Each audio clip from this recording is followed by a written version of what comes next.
रण क्षेत्र यानी वो मैदान जहां सच छिपाया नहीं जाता और झूठ को बख्शा नहीं जाता। आज भिवंडी में जो हुआ वो सिर्फ अवैध निर्माण पर कार्रवाई नहीं है, दरअसल ये लैंड जिहाद पर एक बड़ा सर्जिकल स्ट्राइक है। और इसीलिए रण क्षेत्र में आज हम बात करने वाले हैं भिवंडी में लैंड जिहाद पर कैसे हुआ है सर्जिकल स्ट्राइक।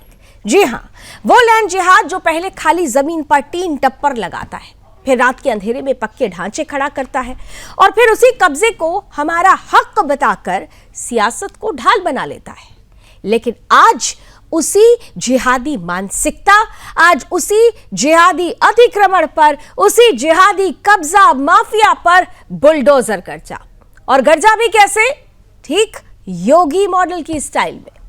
भिवंडी कल्याण नाका से लेकर अंजुर फाटा तक 36 मीटर की डीपी रोड के रास्ते में जो भी अतिक्रमण या यूं कहें जो लैंड जिहाद का जाल बिछा हुआ था, जो लैंड जिहाद का जंगल उगाया था, आज वो पूरा जंगल ध्वस्त हो गया। सैकड़ों दुकानें, गोदाम, पक्के निर्माण जिनके पास ना नक्शा था, ना अनुमति थी और ना ही वैधता, बस एक चीज थी, लैंड जिहाद का अहंकार और तुष्टीकरण की राजनीति का ओवर कॉन्फिडेंस। लेकिन आज सुबह जब भिवंडी में बुलडोजर के शोर से धरती हिली तो एक और आवाज भी सुनाई दी। वो आवाज थी कि अब विकास रुकेगा नहीं, लैंड जिहाद बचेगा नहीं। दरअसल एमएमआरडीए पहले ही चेतावनी दे चुका था कि जब तक रास्ता साफ नहीं होगा मेट्रो लाइन 5 कभी नहीं दौड़ेगी। और आज सरकार ने यह साफ कर दिया कि अब ना तो सड़कें रुकेगी और ना ही मेट्रो की रफ्तार थमेगी। अब शहर नहीं रुकेगा, रुकेंगे तो सिर्फ कब्जेदार। लेकिन जैसे ही कार्रवाई शुरू हुई, कुछ नेताओं की राजनीति जलने लगी। वोट बैंक की राख कुदेरने वालों को अचानक से भेदभाव दिखाई देने लगा। तुष्टीकरण की राजनीति का जिन बाहर निकल आया। जो सालों तक शहर का दम घुटता देखकर चुप बैठे हुए थे, आज वही नेता मजहब, दमन, अन्याय का राग अलाप रहे हैं।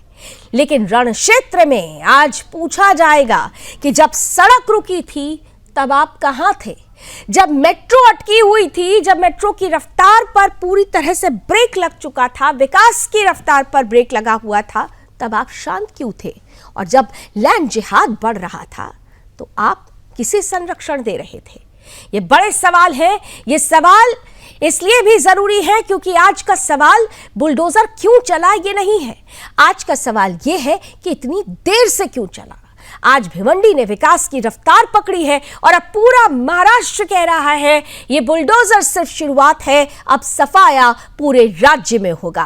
खुलकर करेंगे लैंड जिहाद के सर्जिकल स्ट्राइक पर बड़ी बातें। हमारे साथ कुछ ही देर में जुड़ जाएंगे आज के खास अतिथि, कराऊंगे उनसे परिचय। लेकिन सबसे पहले देखिए कि किस तरीके से देवा भाऊ का ये बुलडोजर गर्जा लैंड जिहाद पर, और ये सर्जिकल स्ट्राइक जो भिवंडी से शुरू हुई है पूरे महाराष्ट्र के लिए एक बड़ी कहानी लिख रही है। रिपोर्ट देखिए।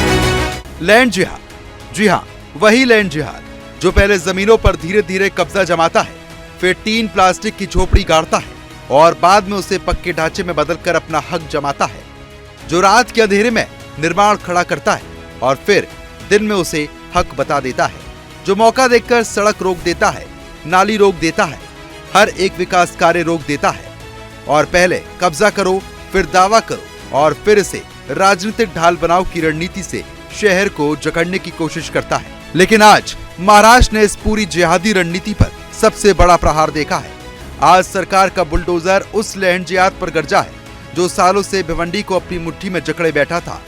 भिवंडी कल्याण नाका से लेकर अंजुर फाटा तक 36 मीटर चौड़ी डीपी रोड पर अवैध कब्जों का जंगल उगाया था। सैकड़ों दुकानें, गोदाम और पक्का निर्माण जिनके पास न अनुमति, न नक्शा, न वैधता, बस था तो लैंड जिहाद का कब्जा माफिया और तुष्टीकरण की राजनीति का साथ। लेकिन आज सुबह बुलडोजर चालू हुआ, धूल उठी, अवैध दीवारें गिरी और भिवंडी ने अपनी नई शुरुआत देखी। MMRDA ने पहले ही कह दिया था, जब तक रास्ता साफ नहीं होगा मेट्रो नहीं दौड़ेंगी, और आज सरकार ने वही कर दिखाया। विकास की राह से रोड़े हटाए गए, अवैध कब्जे उखाड़ फेंके गए, भिवंडी के भविष्य का दम घोटने वाली दीवारें ढहा दी गई। लेकिन जैसे ही कार्रवाई शुरू हुई, तुष्टीकरण की राजनीति जलने लगी, वोट बैंक की चिंता बढ़ने लगी और कुछ नेताओं को अचानक मजहब याद आ गया, जो सालों तक शहर के दम घुटने पर चुप थे। वो अवैध कब्जों की दीवारों को शांत देखते रहे, जो विकास की इन बाधाओं पर मुस्कुराते रहे। आज वही नेता राजनीति, भेदभाव और अन्याय का राग छेड़ रहे हैं। पर जनता पूछ रही है, जब विकास रुक रहा था तब तुम कहां थे? जब मेट्रो लाइन 5 अटकी थी तब क्यों मौन थे? क्या वोट बैंक तुम्हारी आंखों पर पट्टी बन चुका है? ये वही राजनीति है जो वोट बैंक को खुश करने के लिए शहर को अंधेरे में छोड़ देती है, जो अवैध कब्जों को संवेदनशीलता बताती है और विकास को भेदभाव। लेकिन इस बार सरकार झुकी नहीं, सरकार डरी नहीं, सरकार रुकी नहीं और अब पूरा महाराष्ट्र मांग कर रहा है भिवंडी जैसा बुलडोजर एक्शन सिर्फ एक शहर में नहीं, पूरे राज्य में चले, पूरे देश में चले और हर कब्जा माफिया और लैंड जिहाद की जड़ें उखाड़ दी जाएं। Desk report, Sudarshan news.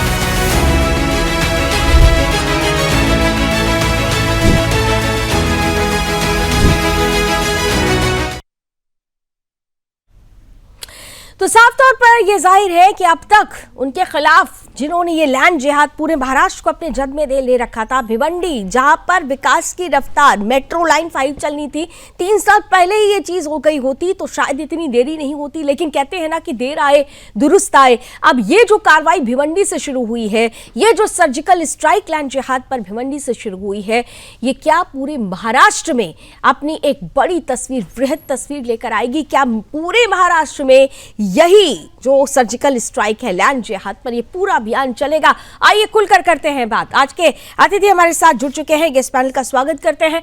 Bharatiya Janata party का पक्ष रखने के लिए हमारे साथ शैलेश पांडे जी जुड़ रहे हैं, बहुत स्वागत है। कांग्रेस का पक्ष रखेंगे हमारे साथ हरिनाथ उपाध्याय जी, बहुत स्वागत। साथ ही साथ मैं देख पा रही हूँ हमारे साथ सतीश कोचरेकर जी हैं, जो कि हिंदू जन जागृति समिति से हमारे साथ जुड़े हुए हैं, आपका बहुत बहुत स्वागत है। और साथ ही साथ मुस्लिम स्कॉलर हमारे साथ जुड़ चुके हैं, आसिफ मंसूरी साहब, बहुत स्वागत है आपका भी। मैं शैलेश जी शुरुआत आपसे करती हूँ। चलिए, देर आए दुरुस्त आए, थोड़ा पहले हो गया होता तो जो इंतजार लंबा करना पड़ा वो इंतजार नहीं होता। लेकिन अब ये सवाल उठ रहा है कि आपने ये जो शुरुआत की है, ये केवल भिवंडी के लिए है या फिर ये एक राज्यव्यापी अभियान बनने वाला है? देखिए, महाराष्ट्र में इस वक्त मुख्यमंत्री देवा भाऊ की सरकार है और देवा भाऊ इस वक्त इंफ्रास्ट्रक्चर मैन बनकर, मेट्रो मैन बनकर लोगों के दिलों पर राज कर रहे हैं। महाराष्ट्र की जनता उन्हें आई लव देवा भाऊ कह रही है और उनका जो संकल्प है, महाराष्ट्र को सर्वोत्तम राज्य बनाने का संकल्प, देश के यशस्वी प्रधानमंत्री आदरणीय नरेंद्र मोदी जी के देश को, भारत माता को 2047 तक संपूर्ण विकसित राष्ट्र बनाने और भारत माता को विश्व गुरु बनाने के संकल्प भी महाराष्ट्र में आदरणीय देवा भाऊ मुख्यमंत्री महाराष्ट्र ने लिया हुआ है। और उसी संकल्प की पूर्ति करने के लिए ये भिवंडी में जो मेट्रो 5 परियोजना का जो सुचारू रूप से संचालन हो, मेट्रो 5 भिवंडी में अच्छी तरह से बने, उसी क्रिया जो वहां पर अतिक्रमण थे, जो वहां पर अवैध निर्माण थे, उसको बुलडोज करके, उसको तोड़ आप के इसे लैंड जिहाद मानते हैं शैलेश जी? जी, आप इसे लैंड जिहाद मानते हैं? जी बिल्कुल। देखिए, प्रथम दृष्टया तो यही दिखता है कि जो सरकारी जमीनें थी, डीपी रोड था, आज उस डीपी रोड के ऊपर इतनी बड़े तादाद में ये जो अतिक्रमण हुआ, ये अतिक्रमण किसने किया, क्यों किया, कैसे किया?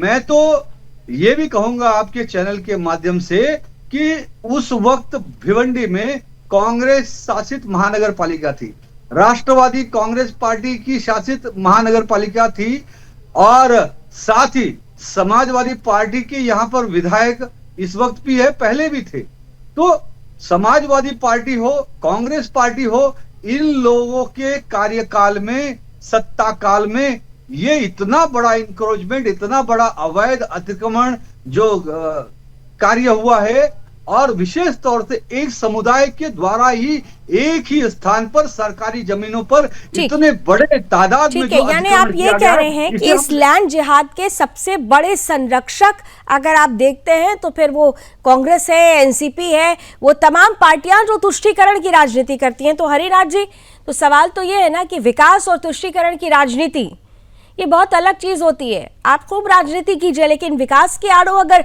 तुष्टीकरण की राजनीति आएगी तो फिर कैसे काम चलेगा? हरिनाथ जी, हरिनाथ जी को ऑडियो बढ़ा दीजिए प्लीज। विकास तो होना ही चाहिए, लेकिन ये बताइए कि ये बुलडोजर एक्शन जो है चल रहा है, आप बताइए जब इनका क्या उद्देश्य है? जब बुलडोजर एक्शन के लिए समय सीमा होनी चाहिए, एक नोटिस जैसा कि दिया भी गया, लेकिन वहां के लोग कह रहे हैं हमको एक दिन पहले नोटिस नहीं दी, और ये बुलडोजर एक्शन जैसा कि आपके चैनल पर बताया भी जा रहा था पूरे देश, पूरे प्रदेश में चलना चाहिए।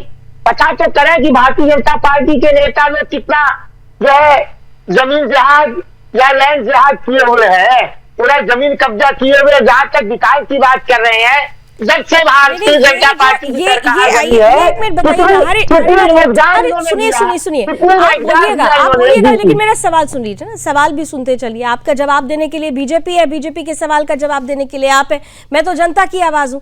हमारे मन में जो सवाल उठता है वो जनता के सवाल है। मैं आपसे सिर्फ ये पूछ रही हूँ कि अतिक्रमण अगर होता है, अगर वो मजहबी अतिक्रमण होता है, एक विशेष समुदाय द्वारा अतिक्रमण होता है, तो क्या वो नहीं हटाया जाना चाहिए? हटाया जाना चाहिए या नहीं? नहीं, अतिक्रमण किसी के द्वारा हो हटाया जाना तो चाहिए। ठीक है, तो अगर यहाँ पर सरकारी जमीन पर, यहाँ पर अगर लैंड जिहाद किया गया, एक विशेष समुदाय ने धीरे धीरे करते करते इस पूरे एरिया को कब्जे में ले लिया, तो फिर उसे हटाया गया, तब आपको क्यों लगता है कि एक विशेष समुदाय को परेशान किया जा रहा है? क्यों ऐसा लगता है? देखिए बुलडोजर चलने या चलाने की भी एक प्रक्रिया है, उसको नोटिस आपको मैं नोटिस तो पहुंच चुकी थी, आपने शायद पूरी स्टोरी ध्यान से नहीं सुनी। इस स्टोरी में आपने अगर देखा हो तो उनको नोटिस भी पहुंची थी, उसके बावजूद अगर खाली नहीं किया जाएगा तो फिर तो बुलडोजर चलेगा ना। लवली जी, आप सुनिए, हमारे महाराष्ट्र में एक दालबंदी एरिया है, एक दालबंदी एरिया है, वहाँ पर आनंद थाना में सड़क चौड़ीकरण के नाम पर वहाँ के लोगों के मकान गिराए जा रहे हैं, लोगों को मुआवजा दिया जा रहा है, न उनका जो है कहीं उनको व्यापार करने के लिए जगह नहीं मिल रही है। आखिर हमारी अर्थव्यवस्था को भी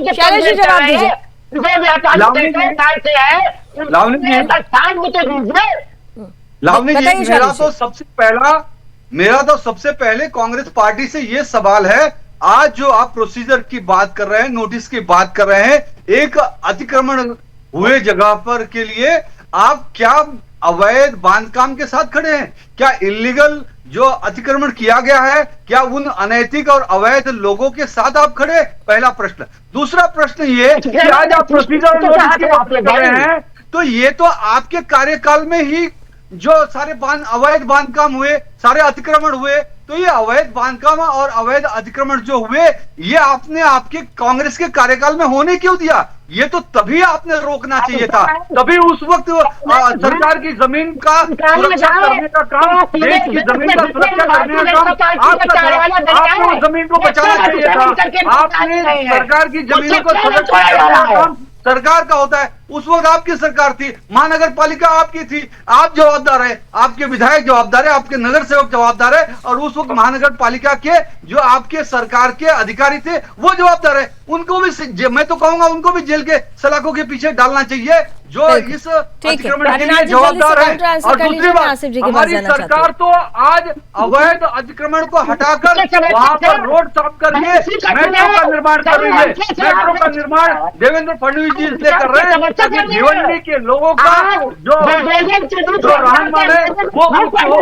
जो लोगों को ट्रैफिक जाम में फंसना पड़ता है, वो ट्रैफिक जाम की समस्या से उनको बाहर निकाला जाए। मेट्रो की सुविधा देकर एक इंटरनेशनल सुविधा देखिए, एक भिवंडी के सेकंड। नागरिकों को देने के ठीक लिए है, ठीक है, सवाल यही है कि आखिर संरक्षण किसने दिया? बुलडोजर एक प्रतीक है कि अतिक्रमण को हटाया जाना है, फिर वो अतिक्रमण किसी के द्वारा क्यों ना किया गया हो। अगर वो अतिक्रमण है, अगर वो जबरन जमीन कब्जाई हुई है, तो फिर उस अतिक्रमण को हटना चाहिए। उसमें ये नहीं देखा जाना चाहिए कि किसकी तुष्टीकरण की राजनीति खतरे में पड़ रही है। और यहाँ पर मुझे लगता है कि विपक्षी पार्टियां, खासतौर से कांग्रेस, जो अभी हरिनाथ जी कह रहे थे, लेकिन मंसूरी साहब आपके पास आ रही हूँ, ये जब आप लैंड जिहाद जैसे शब्द सुनते हैं, जब अतिक्रमण की बात होती है, एक सीधा सा सवाल है, इस्लाम में क्या अतिक्रमण जायज है? बात आप एक बात बताइए। आवाज थोड़ा सा तेज कर दीजिए मंसूरी साहब की। बोलिए बोलिए सर, बोलिए सर, आवाज आ रही बोलिए। है? हाँ आ रही है, बोलिए। आपने इसको जिहाद का नाम क्यों दिया, लैंड जिहाद का नाम क्यों दिया? क्यों, आपको ये लैंड जिहाद नहीं लगता? नहीं, अगर सुनियोजित तरीके से, अगर सुनियोजित तरीके, सुन रही हूँ सर, आपने मुझसे सवाल पूछा है तो फिर जवाब भी सुन लीजिए। आपके सवाल का जवाब 5 सेकंड में दे देती हूँ। सुनियोजित तरीके से अगर आप सरकारी जमीन पर लगातार कब्जा करते जाएं, लगातार वहां पर ऐसे लोगों की उपस्थिति हो जिनके पास ना आधार कार्ड हो, ना अपनी आइडेंटिटी हो, अगर वो घुसपैठिए हैं, तो फिर ये लैंड जिहाद नहीं तो क्या है? करवाते हैं और करते हैं। मुझे बताइए जिहाद का नाम दिया जाता है। आप जो लैंड जिहाद का नाम दे रहे, जिहाद का मतलब क्या होता है? जिहाद का मतलब मालूम आपको क्या होता है? हाँ, जिहाद का मतलब क्या होता है बताइए जरा, चीखिए मत, बताइए। आपके चिल्लाने से जिहाद का मतलब नहीं बदल जाएगा। जिहाद का मतलब क्या होता है ये मैं भी जानती हूँ, आप चीखिए मत। आप मुझे ये बताएं पहले, आसिफ मंसूरी, मुझे ये बता दीजिए, अतिक्रमण इस्लाम में जायज है या हराम है? अतिक्रमण इस्लाम में जायज है या हराम है? अगर गलत है मैडम, गलत है, इसमें किसकी कारस्तानी है? पहले कांग्रेस जो मैं पूछ रही हूँ उसका जवाब पहले, जो मैं पूछ रही हूँ उसका जवाब चाहिए मुझे, फिर आप पूरी कहानी लिखिएगा, मैं समय दे दूंगी। इस्लाम में अतिक्रमण जायज है या हराम है? हराम है, हराम है, सब हराम, एकदम हराम। तो फिर ये क्या, इसको क्या कहेंगे आप? तो फिर ये जो अतिक्रमण हुआ इसे क्या कहेंगे? इसे फिर लैंड जिहाद कहना चाहिए। अगर इस्लाम में अतिक्रमण हराम है तो फिर इसे लैंड जिहाद नहीं कहेंगे तो क्या कहेंगे? सुनो। हाँ सुन रहे, सुनाइए, बोलिए, सुन रही हूँ मैं। तो भी हराम है, यानी कि जो गलत तरीके कब्जा किया था, दारू भी हराम है, इस्लाम में ब्याज भी हराम है, पर मुसलमान कर रहे हैं तो उनका इस्लाम से कोई लेना देना नहीं है, वो दुनियावी लोग हैं। और जो भी कब्जे का काम करता है वो मुसलमान नहीं हो सकता है। अब इसमें जो काम कराया गया, इसमें अधिकारी जो लोग हैं वो क्या मुसलमान थे? कांग्रेस की सरकार थी उस समय, आज बीजेपी तुलवा रही है, कांग्रेस बनवा रही है। ये दोनों हेड और टेल हैं, एक सिक्के के दो पहलू हैं। इंडिया ये एक हेड है, दूसरा टेल है, एक बनाता है एक तोड़ता है, इन दोनों का यही काम है। ये कांग्रेस और बीजेपी एक ही है, अलग नहीं है कोई, ये एक ही है, समझिए आप। आपने पॉलिटिकली दोनों की तरफ सिक्का उछाल दिया, दोनों से सवाल पूछ लूंगी, लेकिन एक सवाल तो महत्वपूर्ण छूट गया ना। आपने ये कहा, आपने ये मान लिया ना मंसूरी साहब कि अतिक्रमण किसी भी तरीके से जायज नहीं हो सकता, हराम है। तो फिर मैं आपसे पूछ रही हूँ, दोबारा पूछ रही हूँ कि अगर अतिक्रमण हराम है और वो मुसलमान जो इस्लाम को दरकिनार करके आपके अनुसार कि ऐसे कृत्य कर रहे हैं, ऐसे काम कर रहे हैं, तो फिर वो लैंड जिहादी क्यों नहीं हुए? क्यों नहीं वो लैंड जिहादी हुए? जमीन को, सरकारी जमीन को, हिंदुओं की जमीन को सुनियोजित तरीके से कब्जा कर लेना, ये जिहाद नहीं है तो और क्या है? जिहाद के तो बहुत सारे रूप हैं। जिहाद का मतलब, जिहाद का मायने क्या है? बोलिए बोलिए, आप बताओ जिहाद का मतलब क्या है? नहीं आप बता दीजिए, उसके बाद मैं बताऊं, क्योंकि मैं जानना चाहती हूँ कि आपकी नजर में जिहाद क्या है? आपकी नजर में जिहाद क्या है? सुनो। हाँ सुनाइए, सुनी रही हूँ मैं। जिहाद का मतलब होता है, गूगल में सर्च कर लेना आप जाके, जिहाद का मतलब होता है आंदोलन अपनी जगह के लिए। कौन सा आंदोलन? कौन सा? वो आंदोलन जो नाम बदलकर हिंदू बेटियों को फंसा लेता है, वो आंदोलन? या वो आंदोलन जो आयत ना पढ़ने पर गर्दन रेत देता है, जो हिंदुओं को काफिर कहता है वो आंदोलन, इसे आप आंदोलन कहते हैं, इसे आप आंदोलन कहते हैं। पहले जाकर मुझे गूगल करने की जरूरत नहीं है, आप जाकर एक बार दोबारा अपनी उस आसमानी किताब को पढ़िए जहां पर लैंड जिहाद को डिस्क्राइब किया गया है। मुझे यहां बैठकर भाषण मत दीजिए। एक तरफ आप ये कहते हैं कि वो मुसलमान जो अतिक्रमण करते हैं वो इस्लाम में हराम है, और ऐसे लोगों को अगर लैंड जिहादी कहती हूं तो आप मेरे को जिहाद की परिभाषा बता रहे हैं। जाके पहले अपनी आसमानी किताब पढ़िएगा। सचिन आइए, आप आइए। सचिन कोचरेकर जी, यही होता है साहब, यही होता है। जब मैं सच बोलने लगती हूँ ना तो बहुतों को तकलीफ होने लगती है, और ये सुदर्शन न्यूज है जो सच से कभी पीछे हटता नहीं है। सचिन कोचरेकर जी, ये एक ऐसा सच है जो आसिफ मंसूरी नहीं मानेंगे, लेकिन उस सच से भी बढ़कर बड़ा सच ये है कि इनका तो काम है कि ये लैंड जिहाद भी करेंगे, लव जिहाद भी करेंगे। एक्सेप्शंस हो सकते हैं, मंसूरी साहब अभी अपने आप को एक्सेप्शनल मान रहे हैं, मैं भी कह रही हूँ कि मंसूरी साहब एक्सेप्शन हो सकते हैं, लेकिन 99% ये तस्वीरें आती है। तो सवाल ये है कि इनको बेस कौन देता है? हरिनाथ जी बेस देते हैं या फिर शैलेश पांडे जी बेस देते हैं? मतलब कौन सी पॉलिटिकल पार्टी? देखिए, पॉलिटिकल पार्टी के बारे में अभी मैं बात नहीं करूंगा, मगर जिस प्रकार से महाराष्ट्र सरकार ने यह कार्रवाई की है तो मैं सबसे पहले महाराष्ट्र सरकार का अभिनंदन करता हूं। किस प्रकार की कार्रवाई होनी चाहिए, कोई तो पहल करे। तो जब हम जनतंत्र देखते हैं तो जो सत्ताधारी पक्ष है और विपक्ष है, दोनों की जिम्मेदारी उतनी ही होती है। आज जिस प्रकार से लैंड जिहाद बढ़ रहा है, आज लैंड जिहाद के बारे में इतनी जोरों शोरों से बात कर रहे हैं, और कांग्रेस के प्रवक्ता भी आप बबूले हो गए कि किस प्रकार से कार्रवाई की जा रही है। तो आप वक्फ बोर्ड की अगर मालमत्ता देखें, अगर उनकी संपत्ति देखें तो 9 लाख एकड़ की जमीन है यहाँ पर, और इनकी इतनी जमीन इतने कम समय में किस प्रकार से बढ़ी है, ये सारे सवाल तो है ये।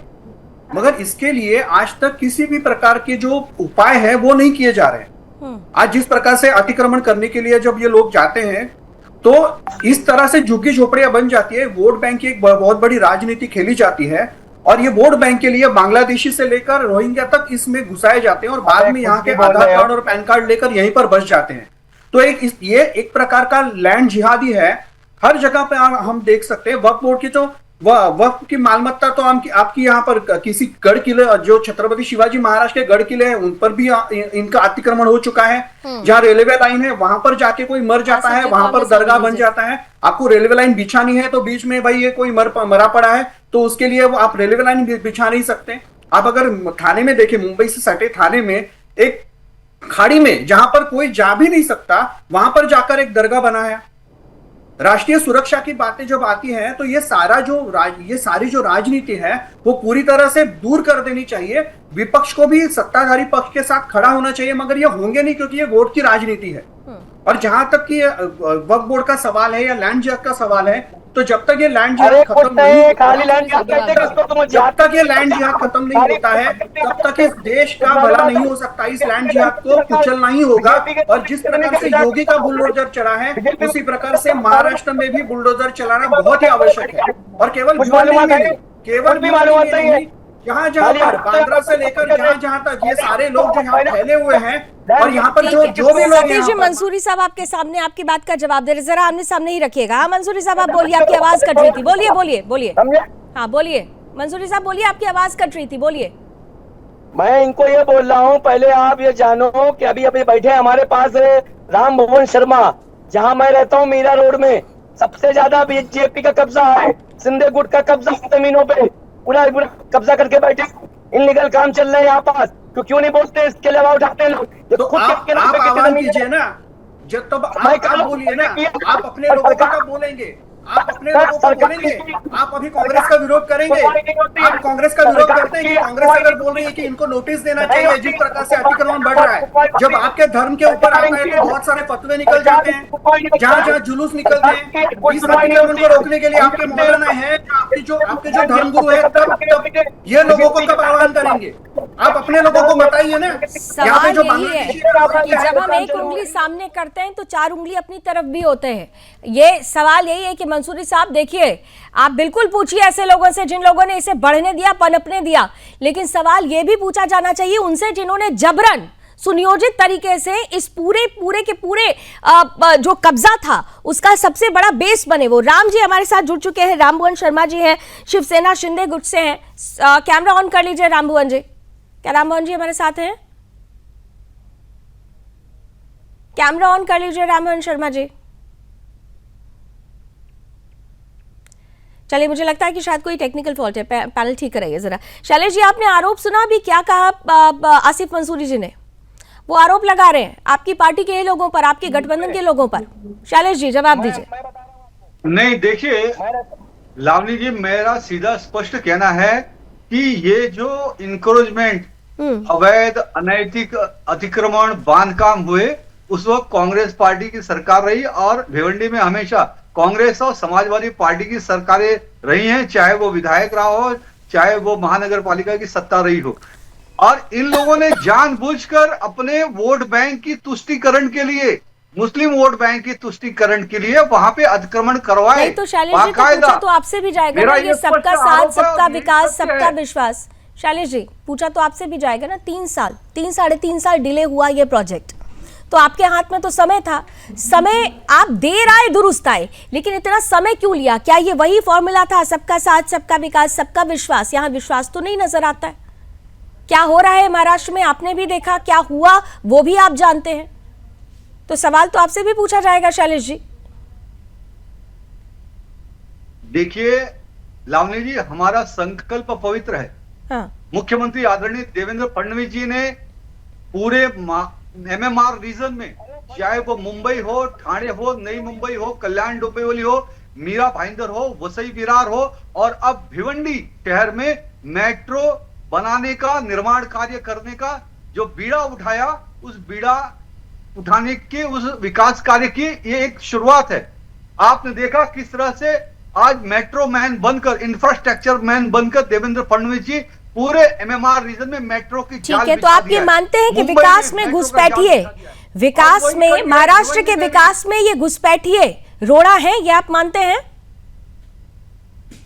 महाराष्ट्र रोड़ा है। आज ये रोड़ा नहीं होते तो ये जो तो अगर ये रोड़ा है, अगर आपको लगता है कि ये हिंड्रेंस क्रिएट कर रहे हैं, तो जब हमने कहा हम जनता NRC के को लेकर आए थे, तो फिर क्यों नहीं महाराष्ट्र में NRC को लेकर कोई कदम उठाया जाता? क्या किया जा रहा है इस लिहाज से? देखिए लावनी जी, स्टेप बाय स्टेप सारे कदम उठाए जाएंगे। आपको याद होगा जिस प्रकार से बिहार में भी SIR लगाया गया, तो ये किस तरह से चूहे की तरह बिल में से बाहर निकलकर ये बलबलाने लगे। लेकिन आज बिहार की जनता ने दिखा दिया, बिहार का जो रिजल्ट आया वो किस प्रकार से भारतीय जनता पार्टी NDA के पक्ष में है, और वहां पे SIR का क्या। ठीक है, यानी हम ये मान ले कि बहुत जल्द महाराष्ट्र में भी ये तस्वीर होगी। चलिए, एक बहुत छोटा सा ब्रेक मुझे लेना होगा, लेकिन ब्रेक के उस पार भी ये चर्चा जारी रहेगी, क्योंकि ये तो सिर्फ शुरुआत है, और कहते हैं कि जब शुरुआत ऐसी है तो फिर इसका आगाज ऐसा है तो अंजाम क्या होगा। इसी पर कर रहे हैं खुलकर बात। भिवंडी के लैंड जिहाद में जिस तरह से सर्जिकल स्ट्राइक हुआ है, क्या ये मांग पूरे महाराष्ट्र की है कि पूरे महाराष्ट्र में ये आंदोलन चलना चाहिए? तो बड़ी चर्चा कर रहे हैं। भिवंडी में लैंड जिहाद पर सर्जिकल स्ट्राइक चला है, और ये कहा जा रहा है कि भिवंडी से हुई शुरुआत पूरे महाराष्ट्र में होनी चाहिए, क्योंकि लैंड जिहाद जिस तरीके से यहाँ पर फैला हुआ है वो महाराष्ट्र के विकास का सबसे बड़ा रोड़ा बन गया है। हमारे साथ शिवसेना शिंदे ग्रुप से राम भवन शर्मा जी जुड़ चुके हैं। शर्मा जी, सबसे बड़ा सवाल ये है कि ये जो शुरुआत हुई है ये आज हुई, समय क्यों लग गया? जिस सुनियोजित तरीके से अगर अतिक्रमण करके यहाँ पर पूरी की पूरी एक बस्ती बसा दी गई थी एक विशेष समुदाय की, तो पहले क्यों नहीं इसे लेकर आवाज बुलंद की गई? राममोहन शर्मा जी, बोलिए। बोलिए मैडम, नमस्कार। बोलिए। नमस्कार राममोहन जी। हाँ बोलिए। नमस्कार। हाँ बोलिए। पिक्चर दिखाई नहीं पड़ रही है, क्या सवाल क्या है? बोलिए। हाँ राममोहन जी, आप मुझे दिखाई दे रहे हैं और बहुत स्पष्ट दिखाई दे रहे हैं, और आपकी आवाज भी बहुत स्पष्ट आ रही है, और मेरा सवाल भी बहुत स्पष्ट है कि ये जो कार्रवाई आज शुरू हुई, ये इतना समय क्यों लग गया साहब? जब आपको पता था कि यहाँ पर एक विशेष समुदाय अतिक्रमण कर रहा है, तो किसने रोका था कार्रवाई करने के लिए? आपका सवाल एकदम सही है। एक दिन के अंदर यहाँ पे बांधकाम हुआ नहीं। महानगर पालिका प्रशासन और जो वहां पे लोक प्रतिनिधि है, इसके साथ साथ झोपड़ों के ऊपर कार्रवाई होने के, अवैध बांधकाम पे कार्रवाई होने के साथ साथ इन लोगों के ऊपर भी कार्रवाई होनी चाहिए, क्योंकि ये अतिक्रमण एक दिन के अंदर हुआ नहीं है, 1-2 महीने के अंदर हुआ नहीं, सालों साल से होती चली आ रही है। तो इसके साथ में अतिक्रमण करने वाले के साथ साथ में जो वहां के स्थानीय लोक प्रतिनिधि है, नगर सेवक हो, सरपंच हो या जिला परिषद का सदस्य हो, और महानगर पालिका, नगर पालिका के संबंधित अधिकारी जो हो, उनके ऊपर कार्रवाई होनी चाहिए और उनको जेल के सलाखों के पीछे भेजना चाहिए, मेरी राय है। क्या आप इसे लैंड जिहाद मानते हैं? देखिए, लैंड जिहाद आप इसको अलग रूपांतर न दीजिए, लेकिन अतिक्रमण करने क्यों वाले भाग रहे हैं इस शब्द कोई से? जिहाद नहीं होता है। क्यों भाग रहे हैं आप इस शब्द से? क्यों भाग रहे हैं इस शब्द से? शब्द से भागने का विषय नहीं है। हाँ। अतिक्रमण करने वाला कोई एक कौन लोग थे यहाँ पर? कौन लोग थे यहाँ पर? कौन लोग थे ये जो ये बस गए थे? कौन लोग थे वहाँ पर?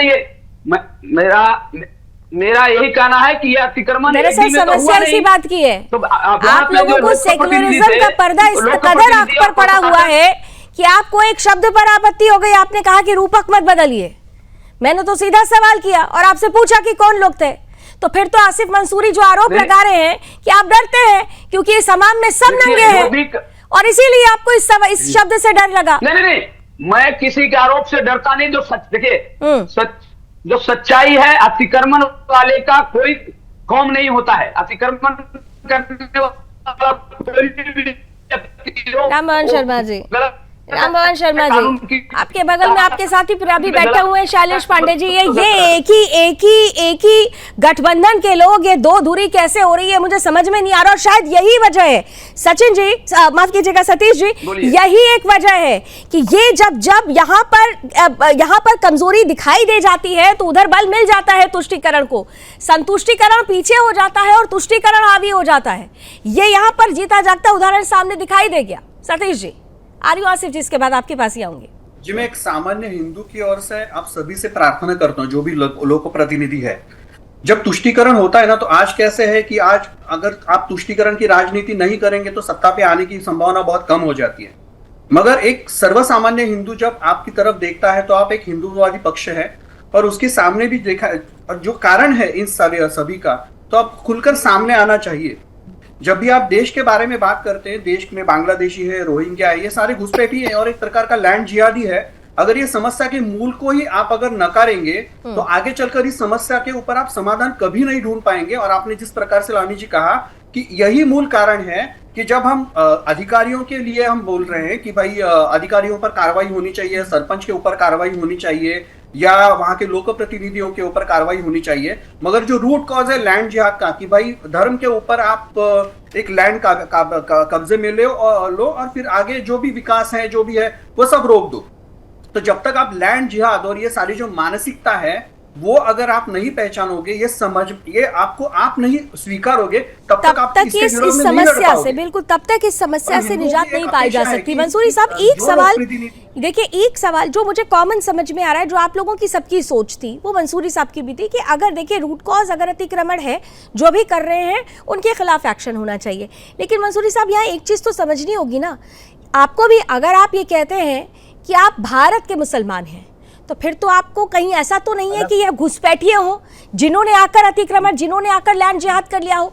तब तो आपको खुलकर बोलना चाहिए कि ऐसे घुसपैठियों को मेरे राज्य से भगाओ, मेरे देश से भगाओ, जिन्होंने मेरे हक पर हकमारी की हो। वहां पर क्यों आप लोगों की एकता फिर नजर आती है?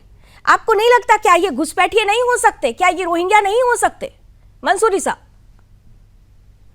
मैडम, हाँ बोलिए। आपकी बात बिल्कुल सही है, लेकिन इसमें जो भी अगर घुसपैठिए हैं जो भी है वो काम करना किसका है? जांच हो, उस पे कार्रवाई हो। अगर ऐसे लोग हैं, पहली बात तो देखिए सरकार बीजेपी की है, सब सेंट्रल गवर्नमेंट हो, स्टेट गवर्नमेंट हो, सब बीजेपी की है, तो ये क्यों काम नहीं कर पा रहे हैं? ये कर तो रहे हैं। उन्होंने काम किया और उधर से आवाज उठी कि देखो देखो मुसलमानों को परेशान किया जा रहा है। इसमें मुसलमान कहां से आ गए? इसमें तो वो लैंड जिहादी है जिन्होंने कब्जा किया। क्यों कहा जा रहा है फिर ऐसे? भाई हम यहाँ के मूल निवासी हैं, हमारा डीएनए चक्कर और ब्राह्मण का चक्कर निवासी मिलेंगे। ठीक है, तो वही सवाल तो मैं आपसे पूछ रही हूँ। अगर आप यहाँ के मूल नागरिक हैं, आप अपने आप को भारत का मुसलमान कह रहे हैं, तो बोलिए ना कि कार्रवाई जो बीजेपी कर रही है बिल्कुल ठीक कर रही है। जो घुसपैठिए यहाँ आ चुके हैं, जो रोहिंग्या आ चुके हैं, उन्हें भगाओ, खदेड़ो हमारे महाराष्ट्र से, खदेड़ो हमारे देश से। खुलकर बोलिए ना ऐसे घुसपैठिए, ऐसे रोहिंग्या मुसलमानों को। ये बिल्डिंग पास की, इसको बनवाया, उन जितने अधिकारी थे पता करो कौन थे, वो मुसलमान नहीं थे। ठीक है, वो बिल्कुल ठीक, वो भी पता होना चाहिए, वो भी पता होना चाहिए कि कहीं ऐसा तो नहीं कि कोई रोहिंग्या ही बैठ गया हो उस जगह पर। और इसीलिए हम यूपीएससी जिहाद की तस्वीर भी लेकर आए थे। हम आपकी बात से सहमत हैं, लेकिन यहाँ पर अभी तो आप खुलकर बोलिए कि रोहिंग्या मुसलमानों को खदेड़ना होगा, ये कार्रवाई करनी होगी। वो गलत लोग हैं, कोई भी समाज क्यों, कोई भी धर्म क्यों, उनके खिलाफ कड़ा नहीं, से कोई भी कड़ा धर्म होना क्यों? चाहिए। अभी आप कोई भी धर्म पे आ गए। जैसे ही मैंने कहा कि बोलिए रोहिंग्या मुसलमान, फिर आप कोई भी धर्म की बात करने लगे। ये दो नाव में पैर मत रखिए ना। अगर आप ये कह रहे हैं कि बार बार आप ये कह रहे हैं कि आप मूल निवासी हैं, आप देश के मुसलमान हैं, तो बाहर के जो बाहरी मुसलमान आए हैं जो घुसपैठी है उनको खदेड़ने की बात करने पे इतना एतराज क्यों होता है? शैलेश जी, ऐसा नहीं है, आप जो बोलती हो गलत बोलती हो। शैलेश जी, लावनी जी मेरी पहले बात इनको को चुप गलत मत कराइए। कहिए। मेरी बात आपको गलत इसलिए लग रही है क्योंकि आपको मेरी बातें चुभ रही हैं। जहां पर आपकी बातें आपकी सहूलियत के हिसाब से आपके गले के नीचे चली जाती हैं, आप उस बात को एक्सेप्ट कर लेते हैं। लेकिन जो कांटा आपके गले में गड़ जाता है रोहिंग्या मुसलमानों की घुसपैठियों की जब बात आती है, क्योंकि वहां पर आपको ये नजर नहीं आता कि वो रोहिंग्या मुसलमान है, वहां पर आपको अपना धर्म, अपना इस्लाम नजर आने लगता है। और यही अफसोस की बात है शैलेश, ये बहुत अफसोस की बात है कि दुनिया में कहीं भी कोई भी मुसलमान हो, अगर उस पर उंगली उठती है तो सारे मुसलमान एक तरफ खड़े हो जाते हैं। लेकिन यहाँ पर बैठकर हिंदू भी दो भाग में बट जाता है। शैलेश पांडे को बंद करिए। शैलेश जी, देखिए लावनी जी, मेरा स्पष्ट तौर से कहना है कि अभी आरिफ जी बड़ा ही ऊंची आवाज में और बोल रहे थे हम मूल निवासी, हम मूल निवासी है। अरे भैया, आप कैसे मूल निवासी हो? और अगर आप मूल निवासी हो तो इस देश के अंदर अतिक्रमण हो रहा है, ये अनैतिक कार्य हो रहा है, आप उसके साथ कैसे खड़े हो जाते हो? आप लैंड जिहाद के साथ कैसे खड़े हो जाते हो? आप वोट जिहाद के साथ कैसे खड़े हो जाते हो? आप लव जिहाद के साथ कैसे खड़े हो जाते हो? आप इस देश के अंदर बहन बेटियों का धर्मांतरण किया जाता है, उनकी हत्याएं की जाती हैं, और उस लव जिहाद के साथ आप कैसे खड़े हो जाते हो? ये भिवंडी के अंदर जिस प्रकार से ये लैंड जिहाद करके आज वहां पर विकास के काम को रोका गया था, आप उसके साथ इतने सालों तक कैसे खड़े थे? मुझे बताइए।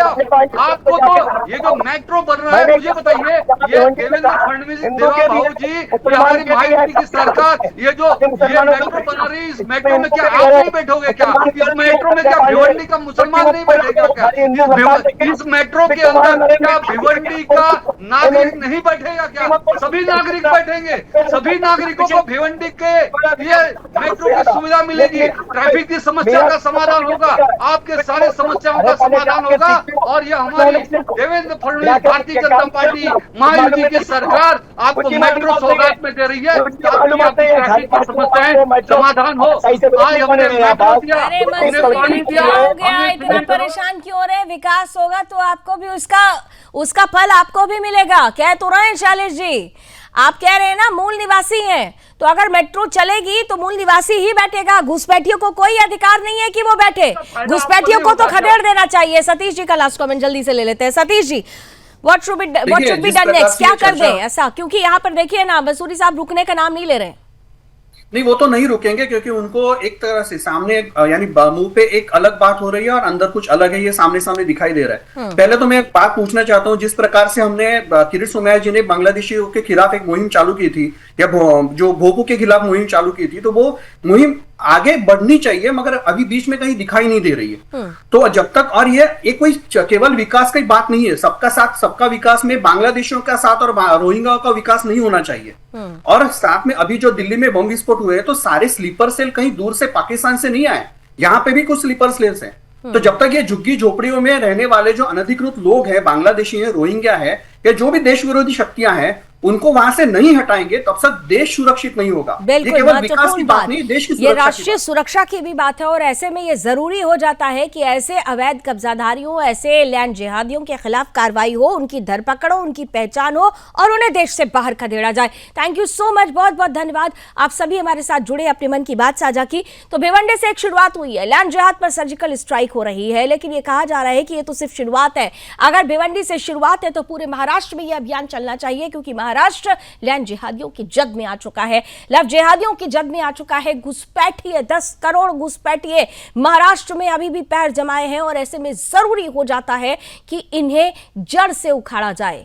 शुरुआत ऐसे बुलडोजर कार्रवाई से होनी चाहिए। हम भी उम्मीद करते हैं कि ये शुरुआत है, अंजाम बड़ी तस्वीर के साथ होगा। घुसपैठिए केवल महाराष्ट्र नहीं, देश से भी खदेड़े जाएंगे, लेकिन इसके लिए जिम्मेदारी सिर्फ सरकार या प्रशासन की नहीं, हमें और आपको भी जागरूक होना होगा। और इसीलिए हम फिर कहेंगे कि महाराष्ट्र का जनता एनआरसी जो एक बड़े बदलाव की तस्वीर रही है, उस एनआरसी को, जनता एनआरसी को आधार देते रहिए, क्योंकि ये हमारी और आपकी राष्ट्रीय सुरक्षा से भी जुड़ा हुआ है। बहुत बहुत धन्यवाद। रणक्षेत्र में अभी बस इतना ही। देश और दुनिया की तमाम खबरों के लिए आप जुड़े रहिए सुदर्शन न्यूज के साथ। जय हिंद।